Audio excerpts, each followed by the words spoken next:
হোচিমিনের দেশে তিন বাঙালির ইতিহাস। যে দেশের স্বাধীনতা যুদ্ধের সঙ্গে সাইকেলের সম্পর্ক অবিচ্ছেদ্য, সেই ভিয়েতনামে ইতিহাস গড়লেন তিন বাঙালি সাইকেল অভিযাত্রী। কলকাতা পুলিশের সেফ ড্রাইভ সেভ লাইফ এবং পরিবেশ রক্ষার বার্তা নিয়ে ভিয়েতনামের রাজধানী হ্যানয় থেকে দানাং পর্যন্ত প্রায় 900 কিলোমিটার পথ সাইকেলে পাড়ি দিলেন তিন বাঙালি। এভারেস্ট জয়ী মলয় মুখোপাধ্যায়ের নেতৃত্বে এই অভিযাত্রী দলে ছিলেন দেবাশিস চক্রবর্তী ও পার্থপ্রতিম হাজরা। অ্যাডভেঞ্চার স্পোর্টসের অঙ্গ হিসেবে ট্রেইল অন প্যাডেলের এই অভিযানের যাত্রাপথ ঐতিহাসিক। হোচিমিন ট্রেইল কখনো হাইওয়ে, আবার কখনো শহর ছাড়িয়ে গ্রামীণ ভিয়েতনামের নিনহো বিনহো ফোং নাহা হিউ হয়ে দানাং সমুদ্র সৈকতে শেষ হয়। হ্যানয়ে ভারতীয় দূতাবাসের ডেপুটি চ্যান্সেলরের হাত থেকে পতাকা নিয়ে শুরু হয় 7 দিনের এই অভিযান, যা ভারতীয় ইতিহাসেই প্রথম।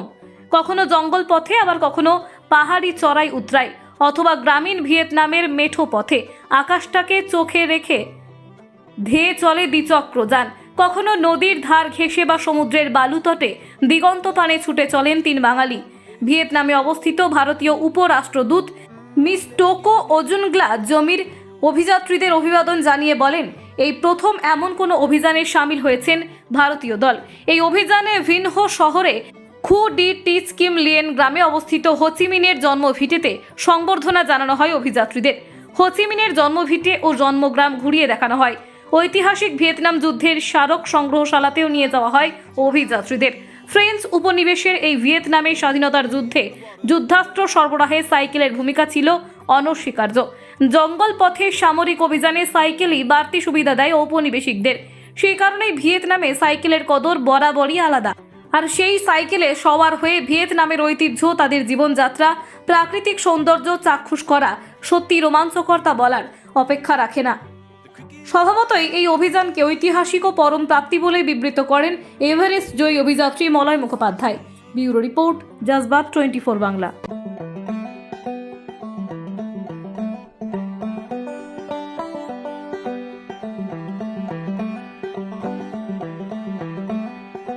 ভিয়েতনামের সাইকেল কি হঠাৎ ভিয়েতনাম কেন?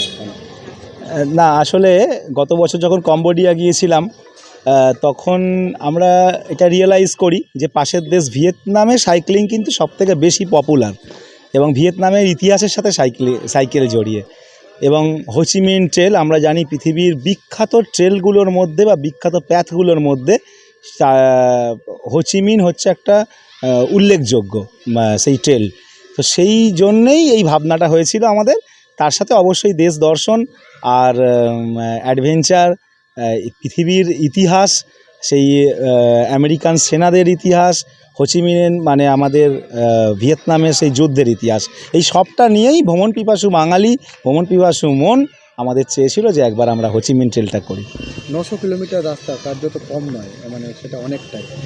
সেখানে প্রতিবন্ধকতা বা সেখানকার মানুষদের ভালোবাসা সবচেয়ে বেশি সামনে দাঁড়িয়ে আছে। না, ভালোবাসা, আদর, আপ্যায়ন, আন্তরিকতা, এটা মন ছুঁয়ে গেছে আমাদের। আমরা 3 জন সাথী ছিলাম প্রত্যেক। আর সব থেকে বড়ো কথা হচ্ছে টিম ম্যান, মানে টিমের বন্ডিং একটা বড়।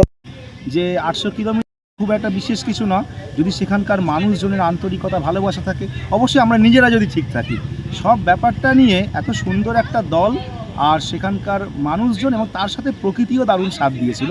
তার কারণ আমরা যেটা সে সময়টা ওখানে ঠান্ডা ছিল, যার ফলে আমাদের খুব বেশি কিছু অসুবিধা হয়নি। এবার বাকি কিছু না কিছু সমস্যা তো থাকতেই পারে, যে সাইকেল সময় কোনো একটা হয়তো পায়ে টান ধরছে বা কিছু হচ্ছে, ওগুলো নর্মাল ব্যাপার, যদি ওগুলো কোনো সমস্যার বিষয় না।